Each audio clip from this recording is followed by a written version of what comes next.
We're going to start with the official opening ceremony of the third Global BIOFIN Conference. Before we're going to start, I want to say something more practical. Maybe you all know that we had some problems with visa, people stuck at the border. The latest news is that everybody who's still there is going to be released. So I think that applause is for the India team and people from Mexico and Belize who helped that. So we are really grateful. And yeah, we are of course very sorry for that event. And but we are also happy that now it seems everybody who's still there is going to be released. All right, so let's start with our conference. We're going to start with a small opening ceremony, which is called the Lightening of the Light, and it's going to take place here. So I'm inviting our dignitaries to join us here in front.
That was a very beautiful start of our conference. And now we're going to continue with something cultural before we start with talking about finance issues. We're going to hear a short song from Tamil Nadu. So please listen, everybody. And, and please rise for this song. Thank you.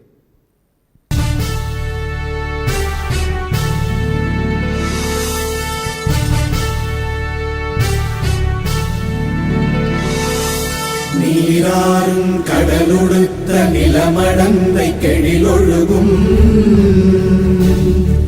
சீராறும் மதனமென திகழ்வரத கண்டமிதில் எக்கணமும் அதில் சிறந்த திராவிடனல் திருநாடும் தக்க சிறு பிறை நுதலும் தரித்தனரும் திலகமுமே திலக வாசனை போல் அனைத்துலகும் இன்பமுற எத்திசையும் புகழ் மணக்க இருந்த பெரும் தமிழனங்கே தமிழனங்கே உன் சீரிழமை திறம் வியந்து செயல் மறந்து வாழ்த்துதுமே வாழ்த்துதுமே வாழ்த்துதுமே.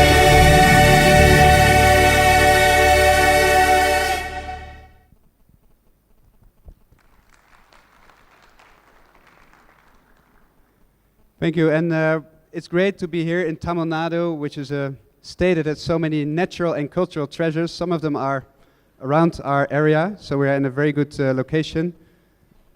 So we're going to start now with a warm welcome on behalf of all of us, and I would like to request Ms. Midori Paxton. She's the Global Head of Biodiversity and Ecosystems for UNDP-JEF, also responsible for BIOFIN, to say a few words of welcome for all our guests. Midori, over to you.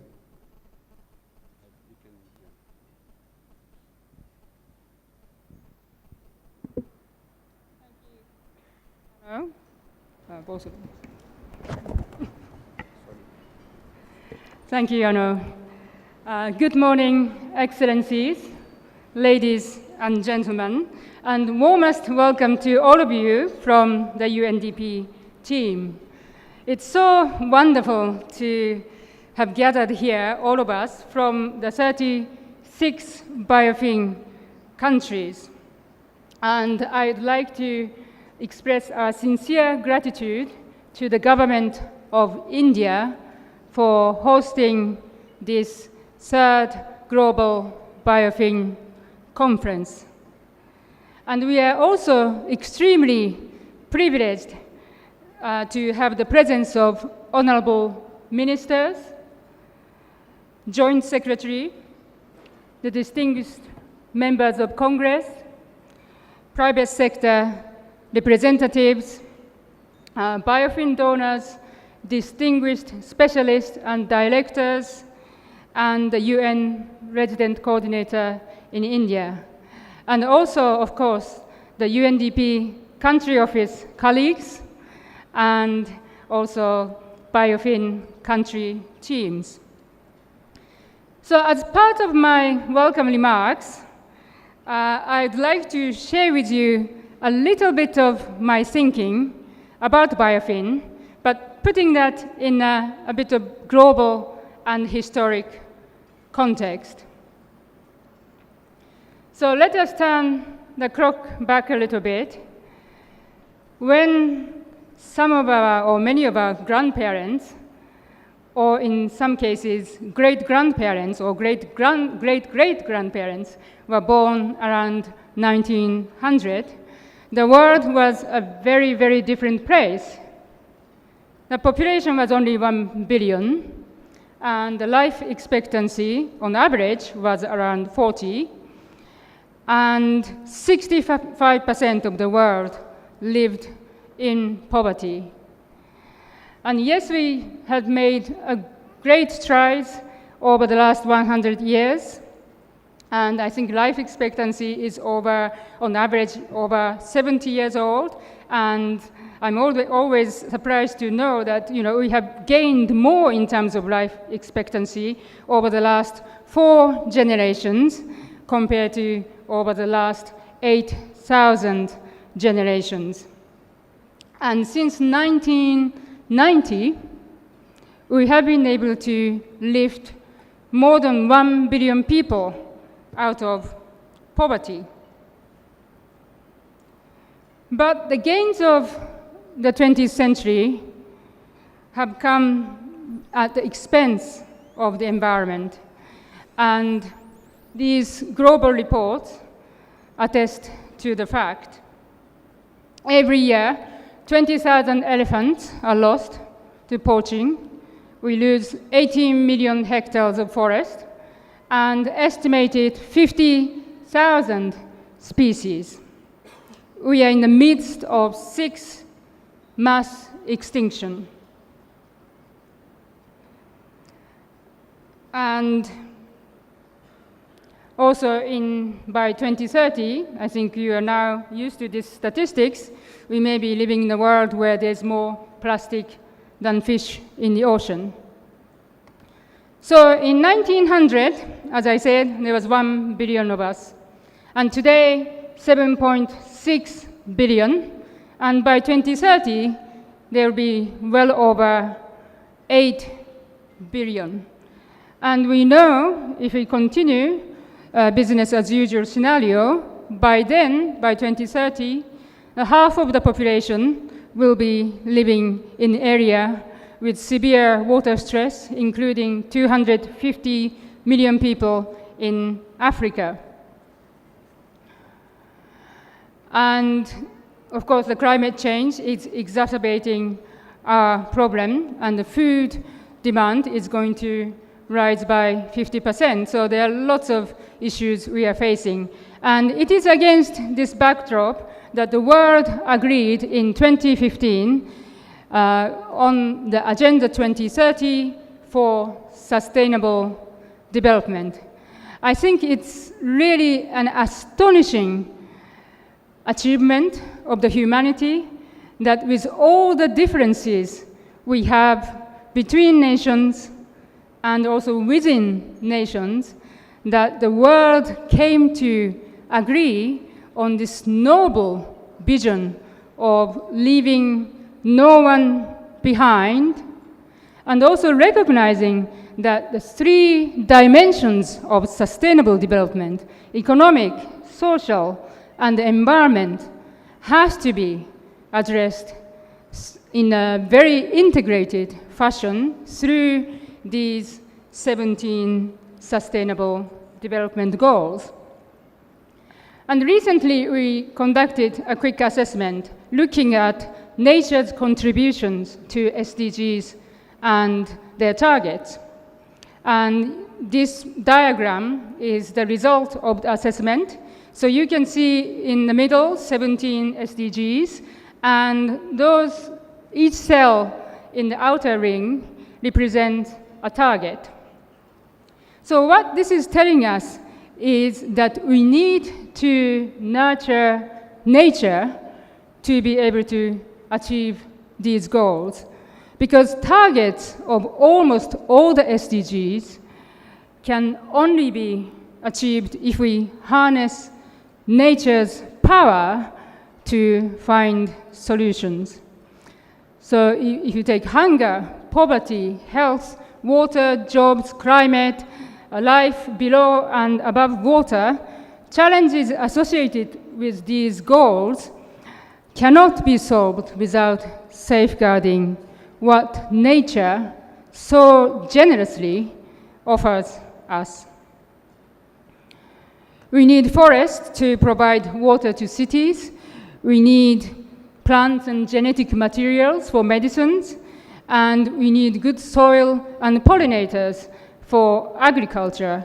And we need marine biodiversity to sustain tens of millions of jobs and livelihoods. And in India, tiger tourism and its spin-off, from only 6 tiger reserves alone, generate $1.3 billion to the economy. So my thesis is that biodiversity financing is about financing for the future of humanity. And it is an insurance for our safety and prosperity. And it is about investing in nature-based solutions for sustainable development. And through BIOFIN project in 2012, we initiated a global movement to make the necessary mindset shift. A mindset shift to recognize nature's values and power and invest enough to safeguard nature, which has been our strongest but most silent ally. And we have many encouraging progress and results from different countries, which you will hear about in the next 3 days. And with the second phase of BIOFIN starting this year, I hope that we will collectively, together with you, make an even further, even greater leap towards the 2030 vision, our common vision. Last time I was in India, 2 years ago, attending the third ministerial conference of tiger range countries. And Prime Minister Modi made these remarks, which is resonating in my mind, so I'd like to share with you. So he said, "Friends, species belonging to the animal kingdom usually do not act to their disadvantage. However, human beings are an exception. So I would say it is about time we stop acting to our disadvantage." So again, welcome to all to the third BIOFIN Global Conference. Thank you.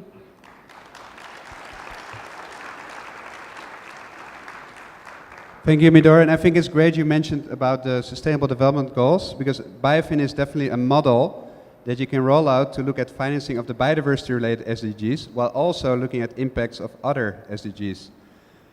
So we're going to start now with the more formal opening segment. We're going to have different countries delivering their opening remarks. We have received regrets from the Minister of Environment from India, Mr. Harsh Vardhan. But in his place, Dr. Sujata Arora will highlight a brief video from him and say a few words. And I would like to introduce Ms. Arora as an advisor to the ministry, CBD focal point, but especially also our own BIOFIN focal point overseeing the work in India. So welcome. Thank you, Anna. Good morning, everyone. It's an honor for me to welcome you all on behalf of the Ministry of Environment, Forests and Climate Change. Our Minister, Dr. Harsh Vardhan, who was scheduled to be present here today and address you all, unfortunately has not been able to come here because of some urgent parliament-related work. Our sincere apologies for the same. However, the Minister has recorded a video message for you, which we would now play. Can we have the video message?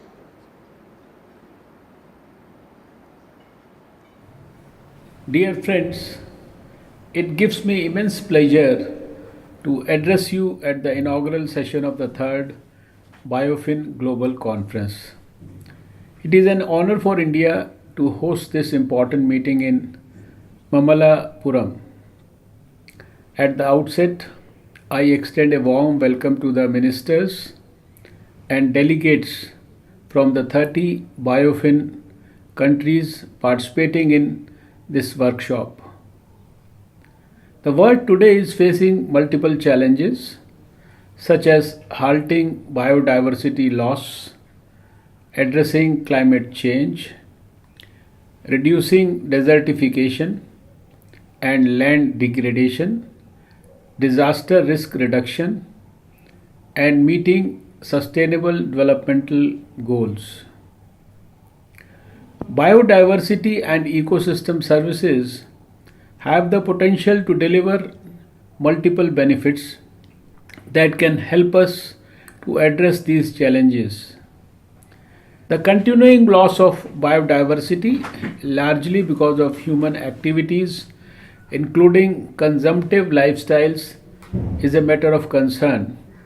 This trend, if unchecked, could endanger environmental sustainability and economic prosperity as well. Unlike the deterioration of the physical environment, which can be halted and reversed, the loss of biological diversity is a problem far more complex and largely irreversible. If we save the living environment of Earth, we would also save the physical non-living environment, because each depends on the other.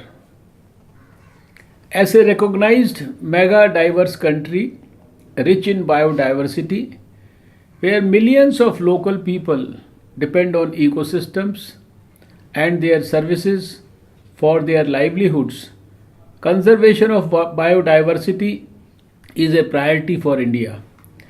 With only 2.4% of the world's land area, India harbors 7 to 8% of the recorded species diversity, while supporting nearly 18% of the human population. Despite the tremendous biotic pressure, India is one of the few countries of the world where forest cover is on the rise. Further, India has, through its intended nationally determined contribution under UNFCCC, voluntarily committed to creating an additional carbon sink of 2.5 to 3 billion tons of carbon dioxide equivalent through additional forest and tree cover by 2030. India recognizes the important role that coastal ecosystems such as mangroves, corals, salt marsh, etc., play in protecting coastal communities from climate change impacts such as sea level rise, and has taken steps, including regulatory measures, to conserve coastal ecosystems. The number of protected areas in the country has also grown steadily. India has 2/3 of the population of wild tigers of the world in its 50 tiger reserves. As a party to the Convention on Biological Diversity, India is committed to achieving its objectives. India has surpassed the global Aichi target of 17% of terrestrial area-based conservation. Similarly, India has been instrumental in achieving the target of operationalization of the CBD's Nagoya Protocol on access and benefit sharing through national legislation. Having hosted COP11 to the CBD in 2012, India is considered amongst the leaders in implementing this convention and Nagoya Protocol. For strengthening the measures for biodiversity conservation, estimation of biodiversity funding is very crucial and at the same time quite challenging. In this context, I would like to appreciate the efforts taken by UNDP to conceptualize and implement the global BIOFIN program. My ministry, in collaboration with National Biodiversity Authority, is implementing the global project on biodiversity finance initiative in India. I am happy to note that the global BIOFIN team, which recently visited India to review progress under the project, has commended the high level of ownership of the Government of India, as well as the involvement of diverse technical expertise in the BIOFIN India project. The third Global BIOFIN Conference is especially significant as it is being held at a crucial stage of nearing the completion of Phase 1 of BIOFIN project, which would lay the basis for activities and funding for the proposed Phase 2 of the program. I hope that this conference will facilitate experience sharing and technical discussions on results from BIOFIN implementation and explore opportunities for biodiversity finance solutions. I wish you meaningful deliberations in the 3-day conference. I hope that you will be able to take some time out from your busy schedules in these 3 days to experience the splendor of this coastal resort town, which is known for its group of temples and religious monuments built in the 7th and the 8th centuries and recognized as UNESCO World Heritage Sites. Jai Hind.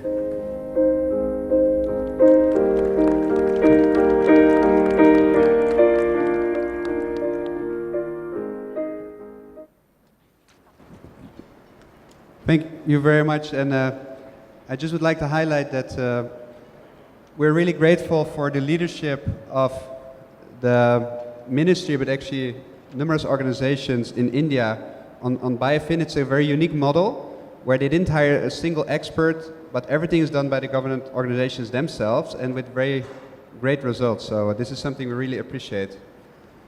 I would like to call now Ms. Josephine Ramirez Sato, who is a legislator of the Philippine Congress, representing the Lone District of Occidental Mindoro, which is an island province in the Philippines. And she's a strong advocate for good legislation on biodiversity and biodiversity finance in the country. Please, Ms. Sato. Put this down.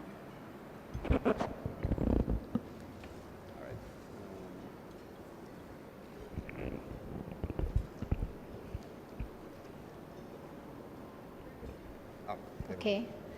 Magandang... Yeah, no.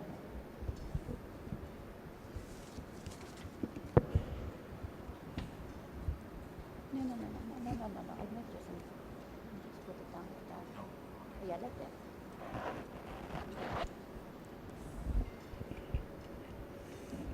Magandang umaga sa inyong lahat. Good morning, everyone. I am very honored and very happy to be here with you today. I bring the best wishes and the warm greetings from my country and my people. My country, the Philippines, is among the 17 mega-diverse countries of the world. We host more than 52,000 known species, with more than 50% of our plants and animals classified as unique. On a per-unit basis, the Philippines probably share more diversity of life than any other country in the planet. Despite of all these, and maybe because of these, my country is the 10th most threatened biodiversity hotspot in the world. That is according to the sustainability writer Natalie Mayer. Our forest cover is dwindling. Our coastal marine and freshwater systems are being degraded, and our endemic species are endangered. We are, in theory, a country of plenty, yet most of our people live in scarcity. Our communities have yet to share in the benefits of Philippine genetic resources, in no small part because of irresponsible and unfair exploitation of these resources. I firmly believe that the problems facing Philippine biodiversity mirror the global crisis that we all face. To be sure, our community of nations has taken steps to arrest the degradation, each in our own way and in our own countries. We have had successes in broadening the extent and coverage of protected areas. We have instituted sustainable forest management, policies on invasive alien species, and biodiversity-related aid. But still, more needs to be done to further protect biodiversity, sustainably manage natural resources, and equitably share in the benefits they offer. By more, I am referring to the scale of concerted positive actions that we can all take. We all live in this one interconnected Earth. We know that what happens in one part of the globe can potentially affect us all. Bad practice in one small area can have a significant impact on the other side of the world. Therefore, we can no longer afford to work in silos, merely tending on our own backyard without regard for anyone else. Biodiversity protection is not an elitist cause. nor sentimental harking back of times past, as critics would have us believe. We all know that the negative effects of diminishing biological resources is most acutely felt by the poorest amongst us and permeates into the lives of all sectors and classes of society. As former UN Secretary General Ban Ki-moon said, saving our planet, lifting people out of poverty, advancing economic growth, these are one and the same fight. 26 years ago, 196 countries ratified the Convention on Biological Diversity, or what we call the CBD, and sounded the alarm on biological diversity loss, unsustainable use of biodiversity resources, and inequitable sharing of genetic wealth. In 2002, world leaders committed to significant reduction in the rate of biodiversity loss by the year 2010. In 2010, most indicators of the state biodiversity, such as species population trends, extinction risk, habitat condition, and community composition, showed declines. But indicators of pressures on biodiversity, including resource consumption, invasive alien species, nitrogen pollution, and climate change impacts, showed increases. We can therefore say that globally, the rate of biodiversity loss does not appear to be slowing down. Thus, at the 10th Conference of Parties of the CBD in 2010, the United Nations declared a period of 2011 to 2020 as the United Nations Decade on Biodiversity.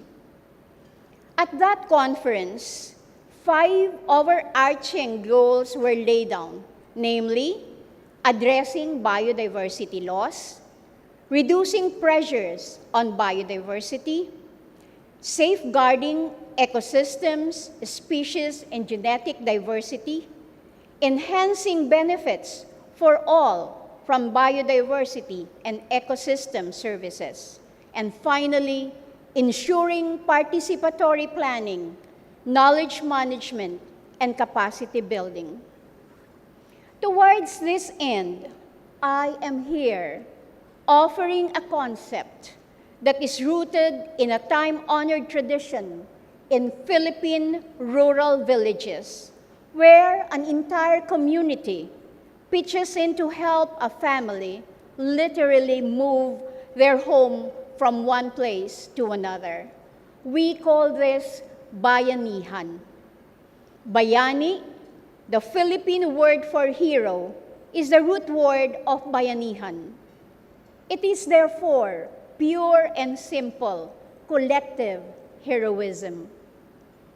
As what you see in the photo, the men who carry the nipa hut on their shoulders are bound by one objective of bringing the fragile nipa hut from one place to another without causing any damage. This is only possible if their every step and every movement is coordinated. This is only possible if the responsibilities are clearly understood by each and every one of them. This same spirit of bayanihan is exactly what we want to serve as model for our whole of government approach to financing biodiversity conservation. During the 3rd BIOFIN regional workshop in Kazakhstan last April 2017, I already shared the concept of bayanihan and how it served as an inspiration for my country's whole of government approach to financing biodiversity. As the lead advocate of BIOFIN Philippines in the Philippine Congress, I am proud to report that this same approach of bayanihan has achieved significant progress barely a year after the Kazakhstan conference. First, biodiversity conservation has been included in the 2017 to 2022 Philippine Development Plan through the adoption of a Philippine Biodiversity Strategy and Action Plan that instills the bayanihan spirit in national executive government agencies, the legislature, non-government organizations, and BIOFIN Philippines. We now have a clear and coherent roadmap for strengthening and expanding protected area management, improving access and benefit sharing of genetic resources, and ensuring sustainability of our ecosystem services. Second, the House of Representatives of the Philippine Congress has recently passed my bill to expand the National Integrated Protected Area System of the Philippines, which we call the ENIPAS. We see this as a milestone legislation for Philippine biodiversity on the grounds that ENIPAS increases the number of protected areas from current 13 to 107, covering 3.5 million hectares, or 10% of our country's total land area. It enhances, for example, the protection and conservation programs for the endangered water buffalo we call the tamaraw, which can only be found in my island province of Mindoro and nowhere else.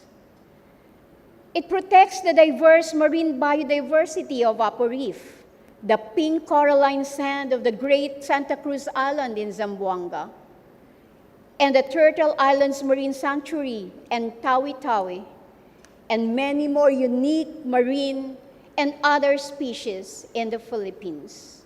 Importantly, the bill increases the annual budget allocations from 65 million pesos annually to 535 million per year, representing a rise in an annual allocation by 823%. This bill likewise expands the scope of prohibited acts and imposes stiffer fines and longer prison terms for violators. It ensures full accountability of public officials as it criminalizes non-compliance and provides for public officials perpetual disqualification from public office. The ENIPAS is awaiting the signature of our President, President Rodrigo Duterte, to finally become a law. This is bayanihan for biodiversity in action. The executive providing the overall management, the legislature enacting sound policies and appropriating budgets, local governments providing frontline enforcement, and communities exercising active citizenship as partners. Third, as we employed bayanihan in expanding Philippine protected areas, we again used the whole of government approach to strengthen national policy on fair access and equitable sharing of Philippine genetic resources and traditional knowledge and practices. We have had enough of many foreign companies appropriating for themselves the benefits derived from our genetic resources.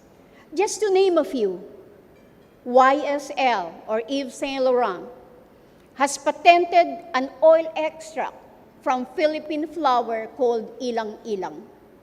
Eli Lilly appropriated rights to the Filipino-discovered bacteria that led to the development of antibiotic erythromycin, and the international patent for Philippine sea snail, which is a source of an active ingredient in a painkiller 1,000 times more powerful than morphine.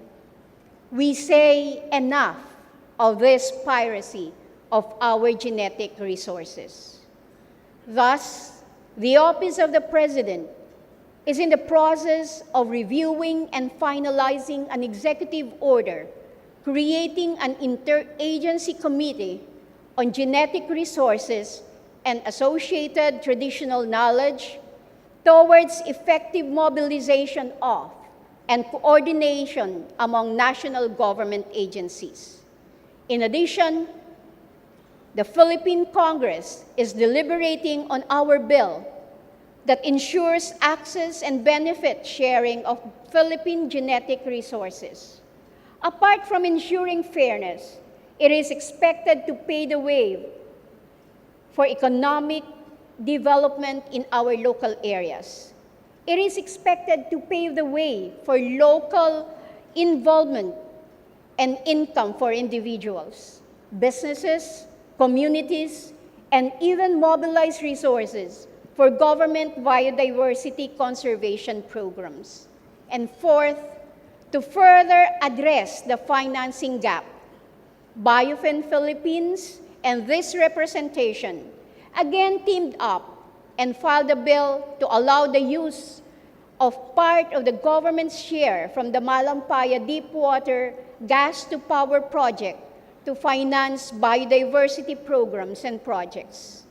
As of September 2017, the Malampaya Fund stands at almost $3.6 billion.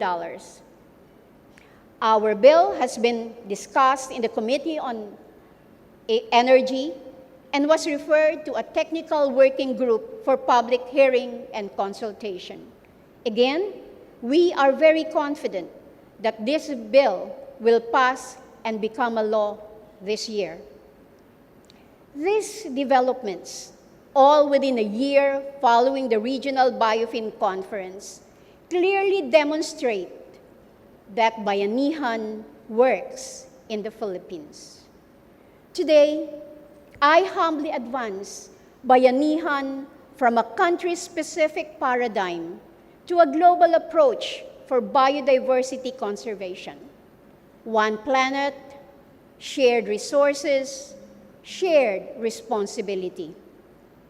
In the coming days, as we reflect, debate, agree, and decide on actions for biodiversity financing, let us improve, crowdsource, and even syndicate the Bayanihan concept.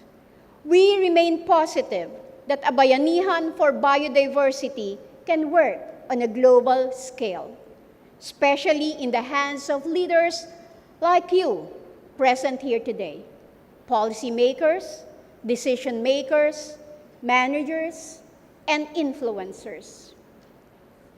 We are the stewards of Earth for our children and our children's children. We may have many different plans, from Plan A to Plan Z, but let us all be reminded there is no Planet B. We should, as Sidney Sheldon once said, try to leave the Earth a better place than when we arrived. One planet, that's all we've got. We can share resources, and we should share responsibility. I say we push further and include shared accountability towards a real global Bayanihan for biodiversity. To end, let me borrow two lines that really struck me for being simple but powerful messages. The first is from cultural anthropologist Margaret Mead, who said, "We won't have any society if we destroy the environment." And the second is from Robert F. Kennedy Jr., who said, "The most patriotic thing you can do is to take care of the environment and try to live sustainably." So to the patriots here present today, let us take on these challenges. Let us put on our shoulders the fragile state of biodiversity protection and conservation and bring it to a better, stronger, and viable state.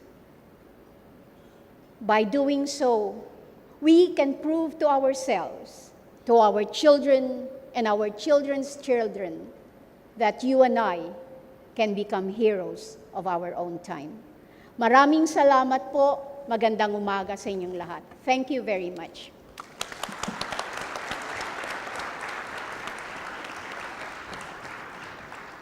Thank you very much, Ms. Sata. And it's very impressive to hear the budget increase that you've managed to achieve in the Philippines for the protected area system. I'm sure that was very inspiring for all of you. And the Philippines definitely is also a very inclusive country in terms of the BIOFIN model. So thank you very much for all that. I would like to now call on Mr. Yuri Afanasyev, the resident coordinator and resident representative of UN and UNDP in India, to speak on behalf of the United Nations. Thank you, Anna. Honorable representatives of my host country and the Indian government, bienvenido amigos de América Latina. Welcome to our friends from Asia and Africa. Добро пожаловать, друзья из Казахстана, Киргизстана, Грузии. Welcome, everyone. It's a pleasure to speak in front of you today. Sorry, by the way, as the co-organizers together with the Indian government of this event for the immigration snafu in the airport.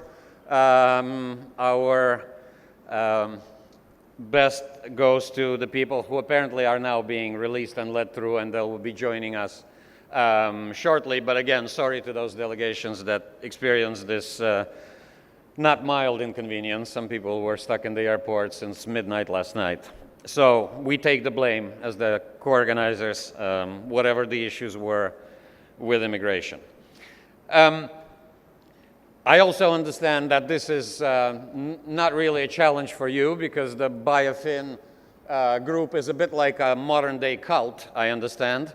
And you all gather in these secret places around the world once in a while and devise devious policies about how to save our planet. I actually liked very much the concept of Planet B, because I think our leader in BIOFIN, when she showed the SDG wheel with the influences that biodiversity has on every SDG, used a highly technical approach to that schematic. I actually like the Planet B one much better. We don't have a planet, we don't have the SDGs. So that is as simple as that. I also remember, and many of you may, especially those from the UN system here in the room, the words of the Secretary General on the occasion when the SDGs were signed. He said one very, very simple thing, that we are the first generation that can end poverty, and we are the last generation that can save the planet. And I think as more and more scientific analysis is coming out about the state of our biodiversity, about the loss of ecosystems and the melting of the ice caps and changing of the climate, I think that second part of his statement is becoming more and more real. I think the difference compared to almost 30 years ago when the Rio Conventions were signed and adopted, and compared to any other period in our history, unfortunately today we're coming against a hard deadline.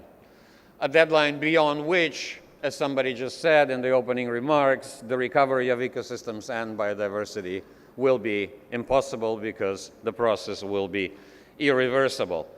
I think the SDGs do offer a comprehensive framework.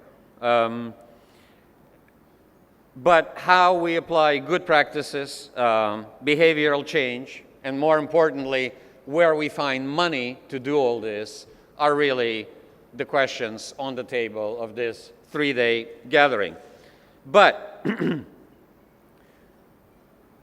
the whole government approach and the new approach to finance development, especially in the South, gives us a mild dose of optimism that something can, will, and should be done in the coming years to change the trend.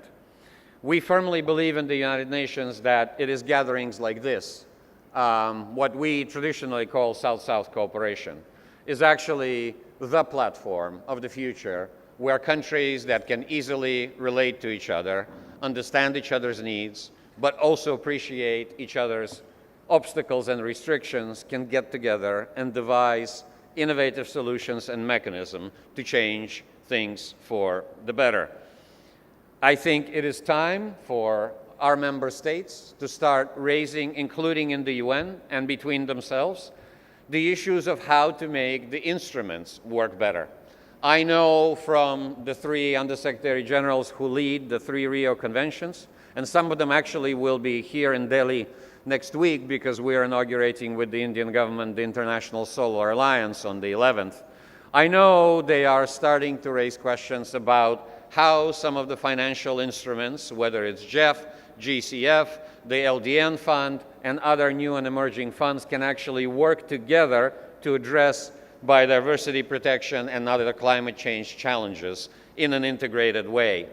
I know here in the room we have distinguished ministers, deputy ministers, other important and senior officials from member states. Please take that under consideration. Please start to raise these issues not only with your governments, but regionally and hopefully at the level of the UN. So this integration of financial instruments starts taking place, and then it leverages also the resources that can be obtained from the markets and from elsewhere. Now, I think in the minister's address, he very clearly stated the position of India and also the challenges that India has. I will not repeat them and go through them again. Sufficient for me to say that there is a clear political commitment that I see day in and day out from a country the size and importance of India. To remind our audience that India accounts for roughly 50% of the SDG agenda, depending on kind of which goal you look at, it's between 30 to 60%. So my host country is not an insignificant player in this debate, and I applaud them for hosting this event, but also for extending pretty ambitious commitments both to the Paris Agreement, increasingly on the SDGs, and certainly on the issue on our table today. It is gratifying to see and to hear and to know that the law that India passed a while ago on protected areas, but also its effort on reforestation and biodiversity protection has led to some great results. I'm sure some of them will be discussed and showcased during these 3 days. And yes, today is an important day. Last year, according to the accounts that came in, I think the minister mentioned it briefly in his address to you, India recorded a 1% loss in forested area. And the Prime Minister insists this is just the beginning. We actually were with Prime Minister Modi last week discussing issues of environment and biodiversity protection and clean energy and the whole green agenda. And I think his and the government's commitment is unmistakable. As a matter of fact, to those in the audience who belong to the United Nations, I'm ready to say that literally these days and next week we will be discussing a strategic partnership between India and the United Nations on climate change, urbanization, and innovation. And certainly biodiversity and adaptation and mitigation is squarely on the agenda. The ministry and the minister are very, very supportive. What shape that partnership takes to be defined in weeks and months to come, but I think the actual behavior of my host country is there on the table, and I'm quite proud to comment on that. Last but not least, why India can also be important to the rest of you in the South is because of the unique combination of what India represents today. The statistics are there. By 2030, it will be the most populous country in the world. It will be the most densely populated country and the youngest country in the world. but it will also likely to be either the number one or the number two economic power in the world by mid-century. So the impact that India has on our ecosystem, but also the innovations and the solution that India brings to our debate on biodiversity, are certainly not trivial. But the combination of the largest democracy in the world, an increasingly liberal economy, a consultative society, and a culture and a combination of diverse religions and peoples who actually understand the interdependence of nature and man and the complexity of the circle of life, I think lends itself to the possibility that the development solutions of tomorrow are being born in India today. On a more anecdotal level, I think the state of, was it Madhya Pradesh, that now is in the Guinness Book of Records for the biggest reforestation event in human history, where millions and millions of trees were planted in literally, what was it? No, it wasn't a day, but it was a week or something like that. So India is also putting itself in the Guinness Book of Records. But on a serious note, I think the ability of the Indian government to find innovative solutions and incentives where quite a few of our challenges are being sought through blended finance, through increasing attraction of private capital.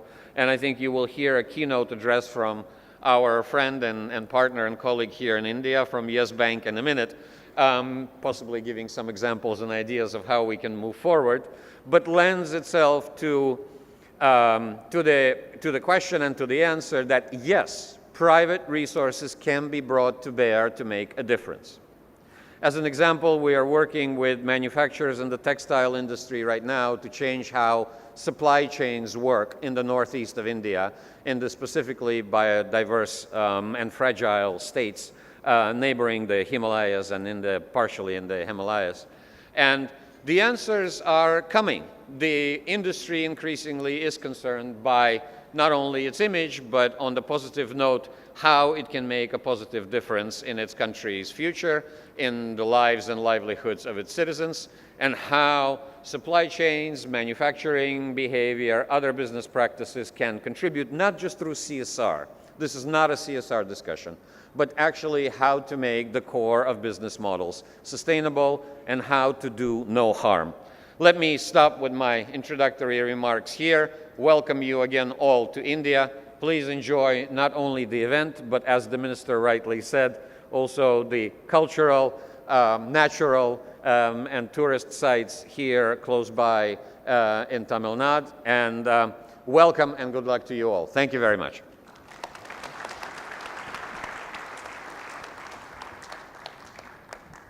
Thank you very much. And I would like to add to the apology just mentioned, also a big apology on behalf of the global BIOFIN team. We do feel responsible for also your travel, and we regret that there's so many people who had inconveniences.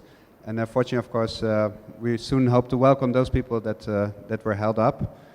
I'm also happy that we decided jointly we're going to focus only on Planet A. So with BIOFIN, it's decided now only Planet A, so our scope is quite limited. That's good. So now I would like to welcome Dr. Meena Kumari, from the chairperson from the National Biodiversity Authority, who are based here in Chennai. So it's a kind of home game for them, and we are very proud to have them as one of our partners in BIOFIN for India. Please.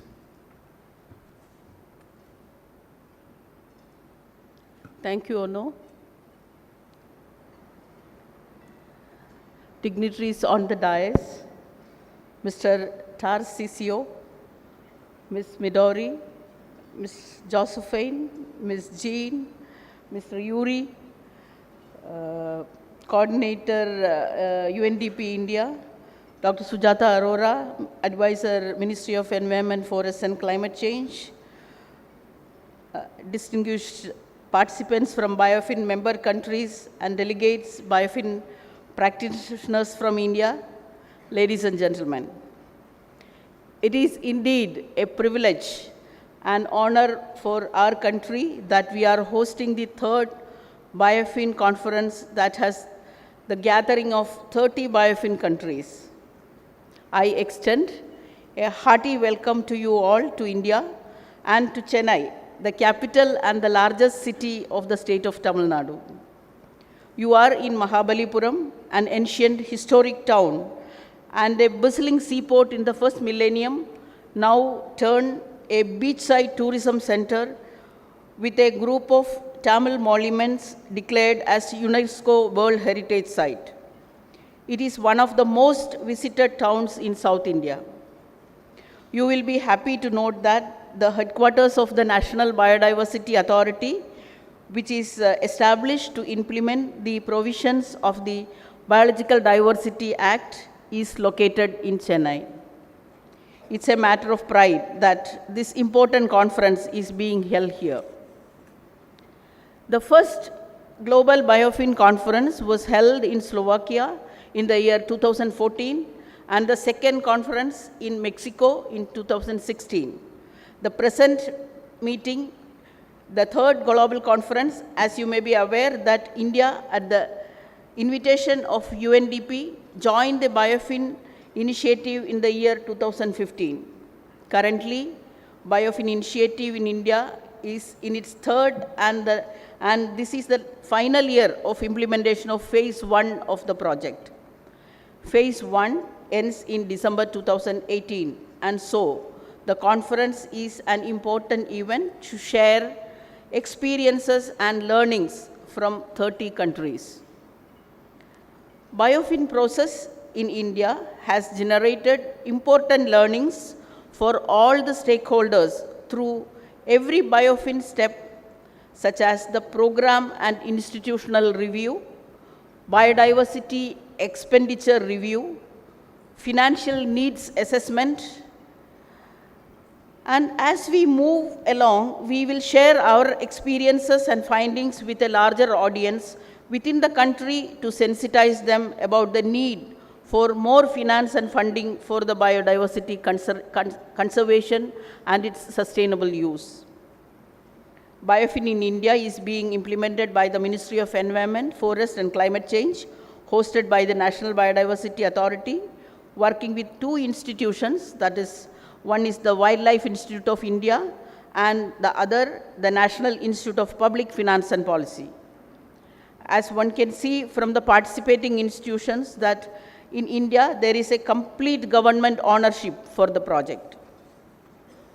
I must also admit that there are challenges in implementing BIOFIN in India.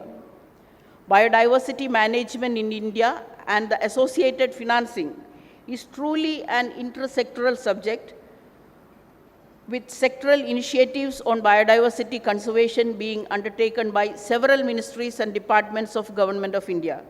And hence, there were methodological challenges for biodiversity expenditure review and financial needs assessment. As we discussed, we are well aware that there are many critical areas of biodiversity conservation that requires a lot of financing. The in situ conservation covering our entire protected area in forest, coastal and marine ecosystems is one such example.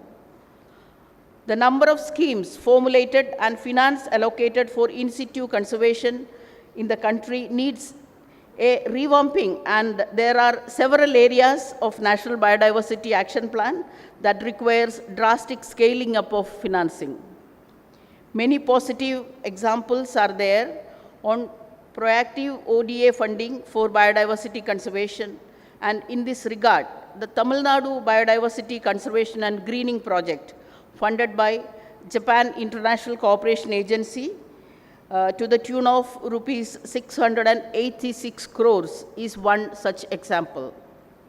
BIOFIN activities in India have picked up momentum in 2017 with first 3 steps of the BIOFIN processes, such as national driven appraisal program and institutional review, biodiversity expenditure review, and the financial needs assessment for implementing the National Biodiversity Action Plan and to achieve the national biodiversity targets.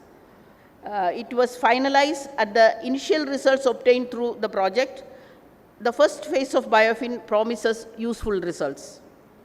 As a mega biodiverse country, India has special need for the preparation of a comprehensive biodiversity financing plan and a long-term resources mobilization strategy to ensure that natural assets are maintained so that they may continue to provide the resources and environmental services to the people who directly depend on it.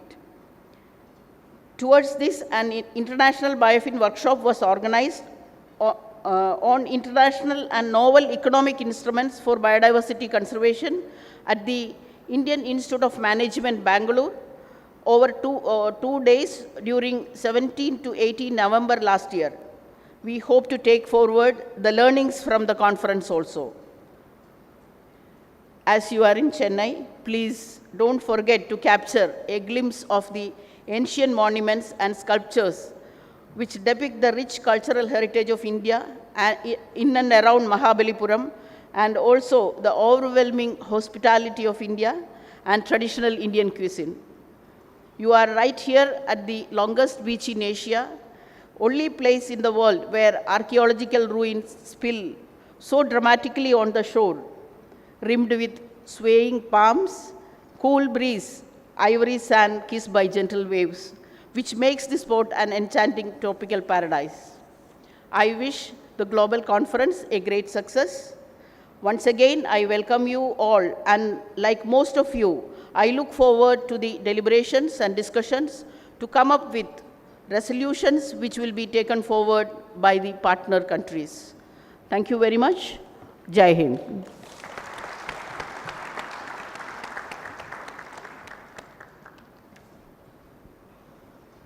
Thank you very much, and I'm sure everybody's going to take your last comment to heart and look at the past here to be inspired to think about the future, and while enjoying some delicious food from the region. Thank you very much. I would like to now call on Ms. Jean Kapata, Minister of Lands and Natural Resources of Zambia, who came all the way here, and she's going to share some opening remarks on behalf of Zambia.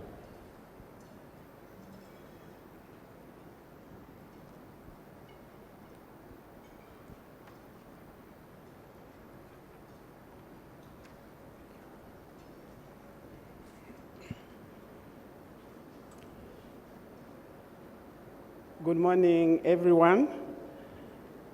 Master of Ceremonies, this morning, allow me to recognize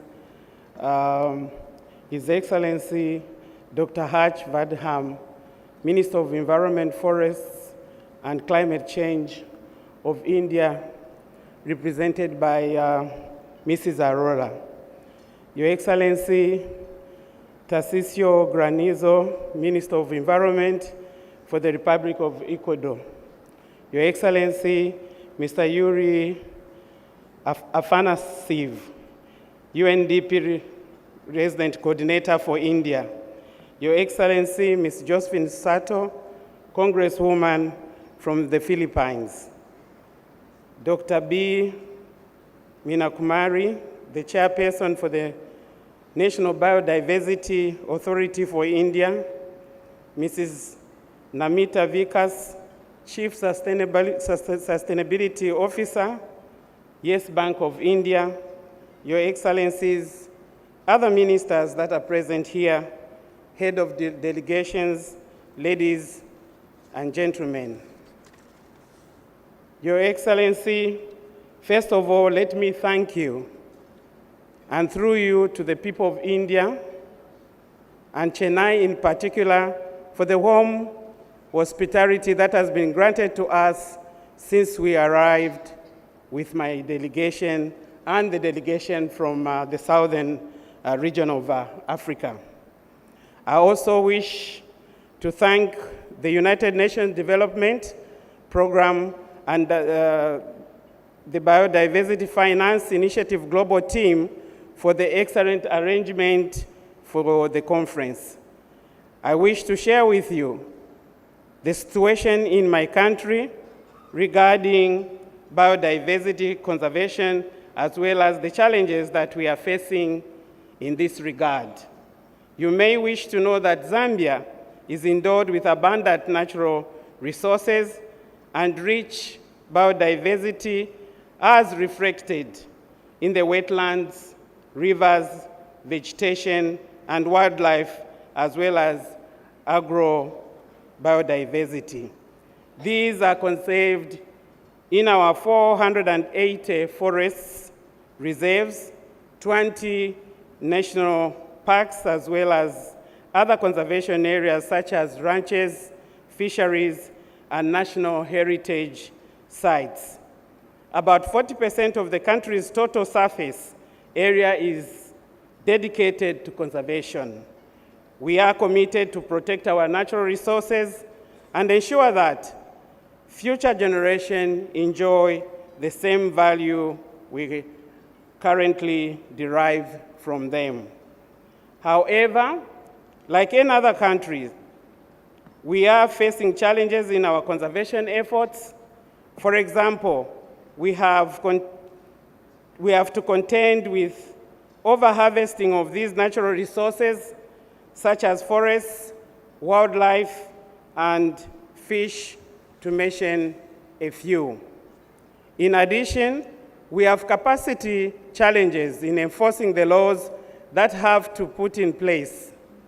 This is largely due to low staffing levels in the institutions managing our natural resources, coupled with inadequate modern equipment, especially the monitoring natural resources use. Inadequate financial resources for institutions involved in biodiversity, largely due to the limited resource envelope and competing needs in the country, means that these institutions operate below their expected potential. Your Excellency, despite these challenges, it's not all doom and gloom in our conservation efforts in the country. We have a number of successes stories which are encouraging us to work even harder. For example, in the wildlife sector, working with communities through community resource boards in promoting conservation has proved instrumental in reducing illegal wildlife hunting. This has also improved household incomes as revenue generated is shared between government and communities. In addition, our resolve to promote planting of trees is gradually taking root with a target of planting 1 million trees in the country for this year. This was launched by the Vice President of our government, demonstrating the priority that the government has attached to the program. The response countrywide has been encouraging, and we are confident that we shall reach our target this year. As I conclude my remarks, Your Excellency, I wish to underscore the importance of the BIOFIN process in the country.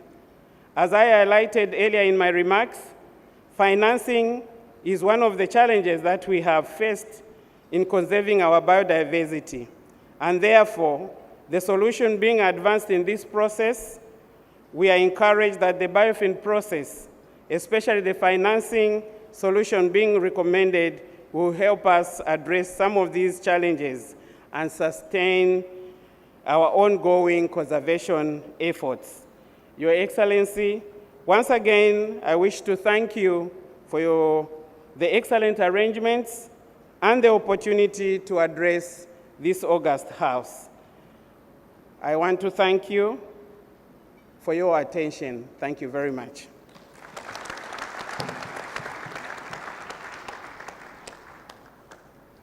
Thank you very much, and it's amazing to see the commitment to expand forest and plant trees of the countries present here, Zambia and India and others.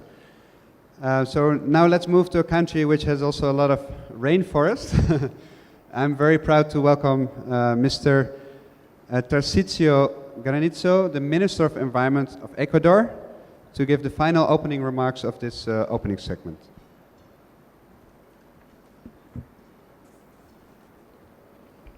Thank you. Just to change a little bit the format, I will speak in Spanish. Saludos fraternos, distinguidos ministros, ministras, jefes de Estado, jefes de delegaciones, perdón, no hay jefes de Estado. Gratitud y un saludo cordial al pueblo y gobierno de la India por hospedar este evento. Felices de estar en este bello país, particularmente aquí en Mahabalipuram. El Ecuador es el primer país en reconocer los derechos de la naturaleza en su Constitución y considerar a la biodiversidad como un recurso estratégico. Nosotros implementamos lo que llamamos el buen vivir como una alternativa al concepto tradicional de desarrollo, lo cual implica un modelo que busca un balance mejor entre la naturaleza y el ser humano, un modelo donde la mejor estrategia para erradicar la pobreza pasa por la eliminación de las asimetrías sociales, económicas, ambientales y culturales, y esto se refleja en nuestro Plan Nacional de Desarrollo que está alineado a los Objetivos de Desarrollo Sostenible. Para nosotros es muy importante estar en esta conferencia. Por eso estamos aquí dos jefes, como jefes de delegación, dos ministros. Ministro Humberto Cholango, secretario ministro del Agua y quien les habla. Este marco institucional, el marco que hemos desarrollado en el país, nos permite o nos guía para introducir la transición hacia una nueva economía basada en lo que nosotros llamamos el bioconocimiento. El Ecuador es uno de los 17 países megadiversos del mundo y debemos estar conscientes de que el uso responsable de esta biodiversidad fácilmente nos puede permitir diversificar la producción a través de bienes con valor agregado que inclinen nuestra balanza comercial, desplazando las importaciones y convirtiéndonos en un país productor y comercializador de productos obtenidos de la transformación de nuestra biodiversidad. Nuestra meta, y eso está incluido en el Plan Nacional de Desarrollo, es que para dentro de unos años el 20% del Producto Interno Bruto Industrial del país provenga de elementos de la bioeconomía. Y salir poco a poco del extractivismo, de la extracción de recursos no renovables como el petróleo o la minería.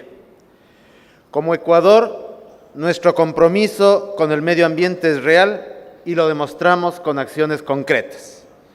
Hemos desarrollado una estrategia nacional de biodiversidad, la cual ya contempla a la bioeconomía como un eje fundamental de sus líneas de acción. Somos el segundo país del mundo en contar con un plan de acción Red Plus, que actualmente se encuentra siendo implementado en la Amazonía. Somos también pioneros en la agenda de conservación de los océanos con la declaración de un nuevo santuario marino alrededor de las Islas Galápagos. Y todas estas muestras son muestras de una voluntad política y de una voluntad popular, porque es responsabilidad de los estados responder a la exigencia de nuestros pueblos de tener un ambiente sano y saludable donde sus recursos se utilicen responsablemente para asegurar la subsistencia de las futuras generaciones. No obstante, el llevar a cabo estas acciones requiere que los flujos financieros existentes converjan para dar apoyo a estos esquemas de conservación. Es ahí donde las finanzas para la biodiversidad son fundamentales para tener recursos, administrar capitales y utilizar incentivos financieros para apoyar la gestión sostenible de la biodiversidad. Para este efecto se deben incluir no solamente los recursos financieros públicos, sino también recursos privados, donde las inversiones en actividades comerciales produzcan resultados positivos para nuestra biodiversidad. Innegablemente, la cooperación internacional tiene un rol fundamental en las finanzas para la biodiversidad, y es así que como país aplaudimos la iniciativa global de BIOFIN por el apoyo brindado en la búsqueda de soluciones que permitan reducir la brecha de financiamiento existente para que nuestros países puedan asegurar la calidad de gasto en las inversiones realizadas en torno a la biodiversidad y que claramente contribuirán a los objetivos de desarrollo sostenible. Finalmente, como dijo Gandhi, tú debes ser el cambio que quieres ver en el mundo. Y es así que nos alegra entender que no estamos solos en esta lucha contra la pérdida de biodiversidad, pues es evidente que todos ustedes, quienes se han congregado en este espacio, tienen las mismas aspiraciones de un mundo biodiverso que nos permita desarrollarnos como especie humana, siendo partes integrales de este planeta. Muchas gracias.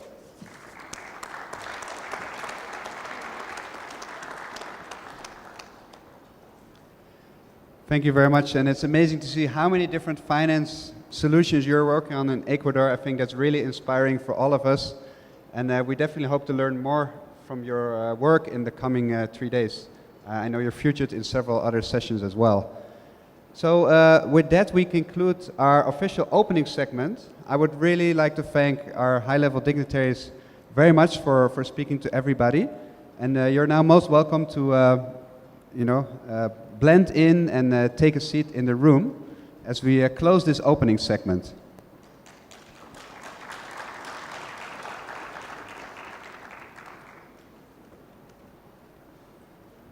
So as we're in this transition, I would already like to point at that side of the room where we have something really new and innovative, which is a wall of biodiversity finance solutions. We're going to talk about that later, but whenever you have a chance, this is showing all the different financing mechanism solutions that we have seen in any country in BIOFIN or other around the world, and there's more than 150.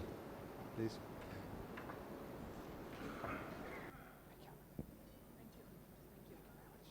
Thank you so much. It was great. Thanks as usual. It's really a pleasure and honor.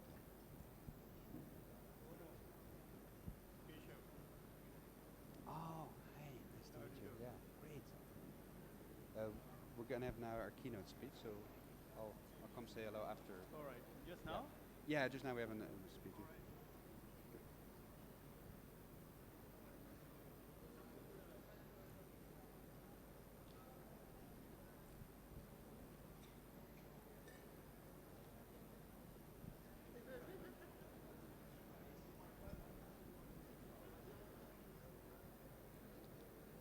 Okay, I would now like to welcome Ms. Namita Vikas, Group President for Responsible Banking and Chief Sustainability Officer of Yes Bank in India, because of course we also know that the role of the private sector is so important, and we are very keen to hear what Yes Bank is doing about financing and conservation. Very much, Excellencies, dignitaries, good morning. It is indeed a pleasure to be here today at the third Global BIOFIN conference.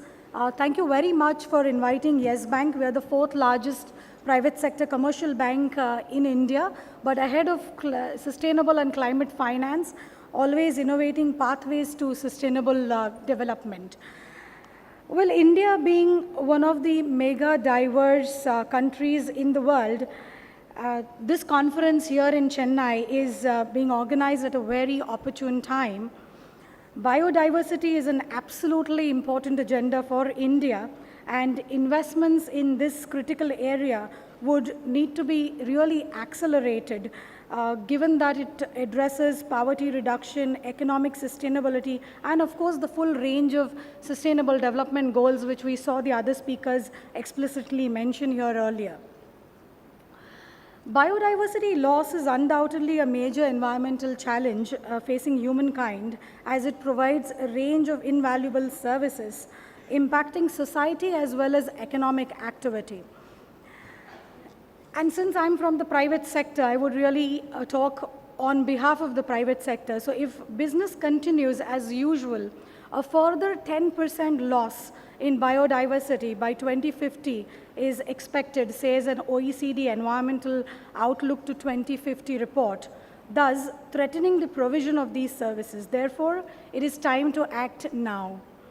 Recently, the European Union's high-level expert group on sustainable finance observed in one of its reports that natural capital had not been included in standard economic production functions so far, as it was taken for granted and which no longer is really the luxury or the case anymore.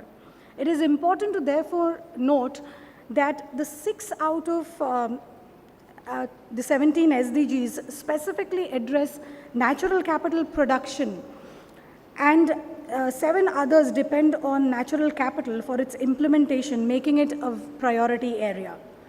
The Economic Survey of India has clearly identified climate change as a major risk, expecting it to affect annual agriculture incomes by about 15 to 25%. And this is a major concern for an agrarian economy like India and many others here, where particularly in India, where agriculture is contributing almost about 17.3% to its GDP. And with the estimated growth of 7 to 7.5% that India is looking forward to, it really puts natural capital, which is valued at about $914 billion US, under a lot of pressure, given the dependence on economic growth so much on the natural resource consumption that we've seen. Under the visionary leadership of Shri Harshvardhan, our Environment Minister, the Government of India has been leading biodiversity conservation efforts and also roping in the private sector that has been contributing by undertaking several environmental initiatives as a part of its CSR commitments. However, the quantum of investments or the finance that is required is so large and huge that multi-actor action needs to kick in immediately, setting a platform for all stakeholders to come together to analyze and assess natural resources in the nation's development and build a very robust financial architecture to address this investment gap. We've seen that public finance is often and mostly the main conduit of infusing capital towards biodiversity. However, to mainstream finance, private players need to be brought in. And from an investor or a banking lens perspective, I would like to put forth what are the challenges and the opportunities that lie in front of us when one looks at risk-return profile of biodiversity finance. Well, this whole area from a private sector perspective is still evolving, and projects are often seen as unproven concepts, making these high risk due to unreliable revenue sources.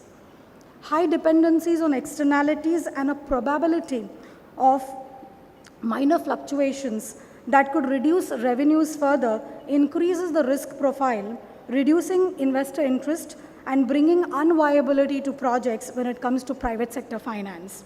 It is also seen that most biodiversity projects need an upfront investment and start producing cash flows only after a few years.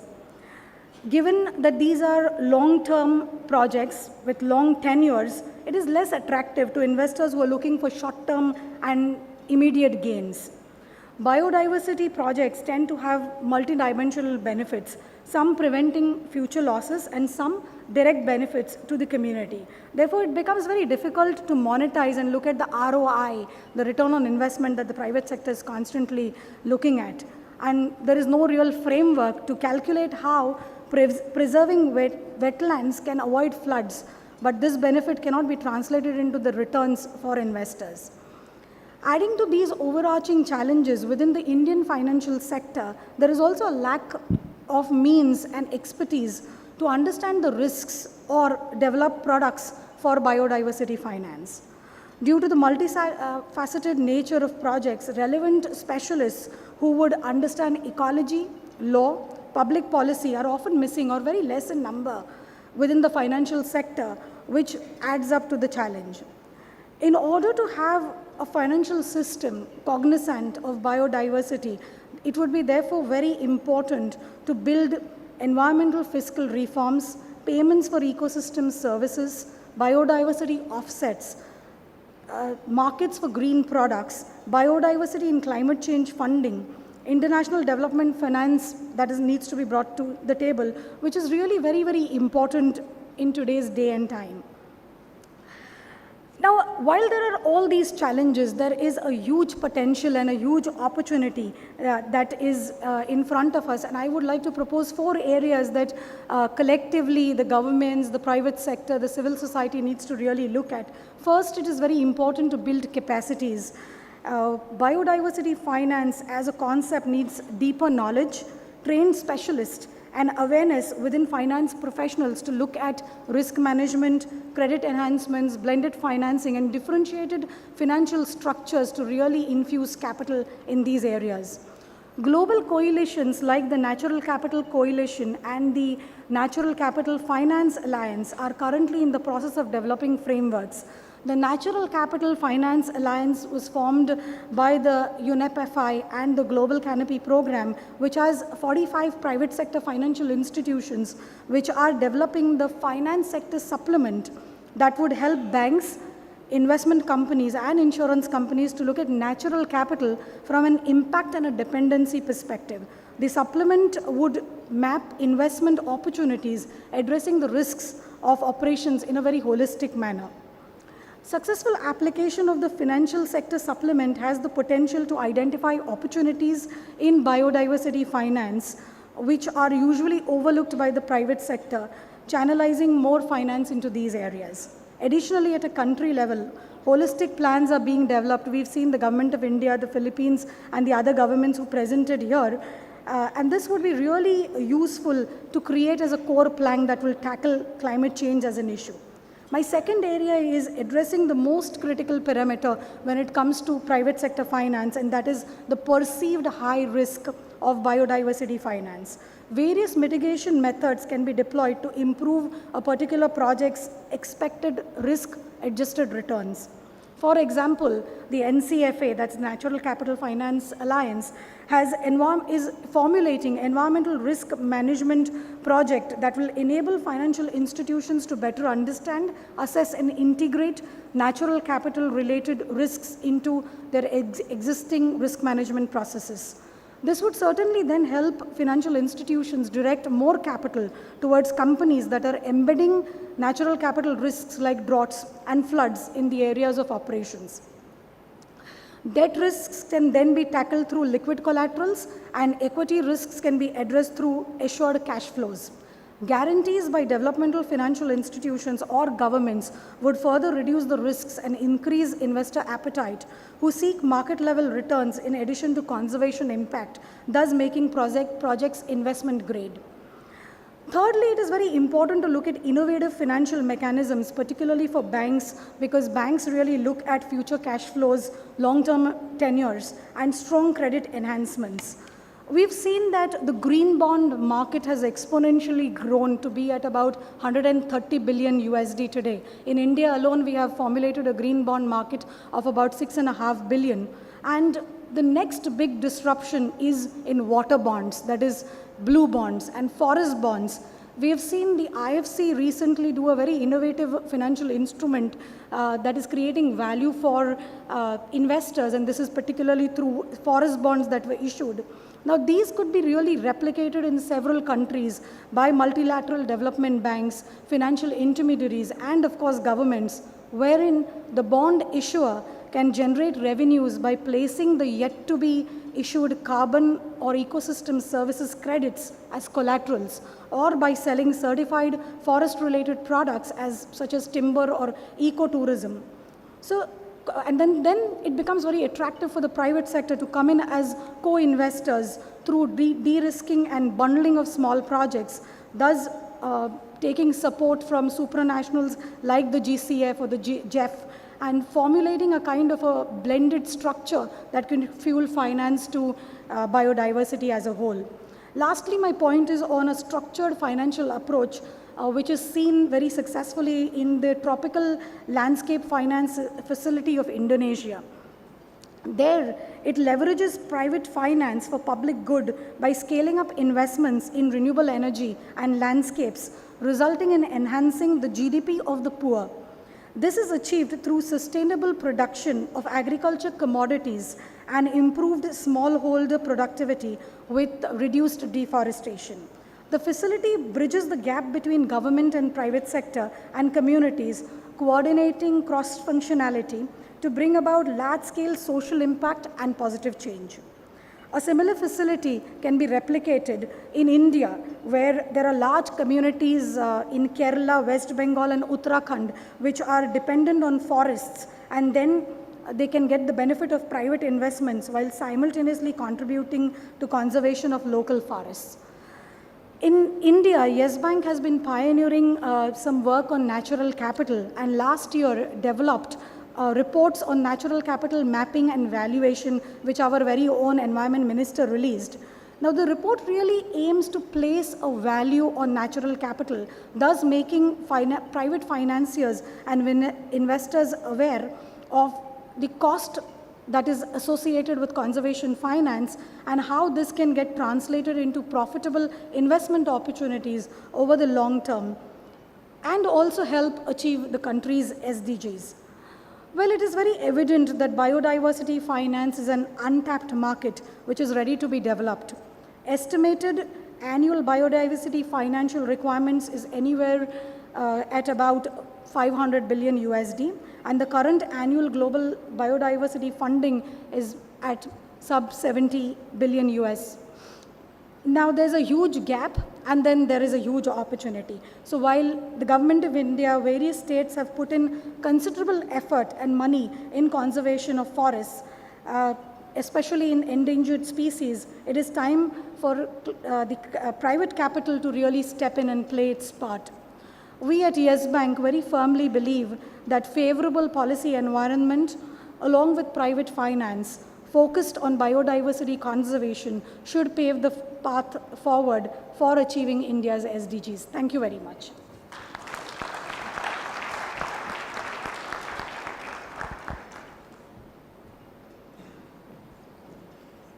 Thank you. Thank you so much. And I think Yes Bank is really pioneering in terms of conservation finance. I hope you're going to expand that work, and I hope governments around the room are going to talk to banks in their country and say this is a good model and it can be replicated all around the world.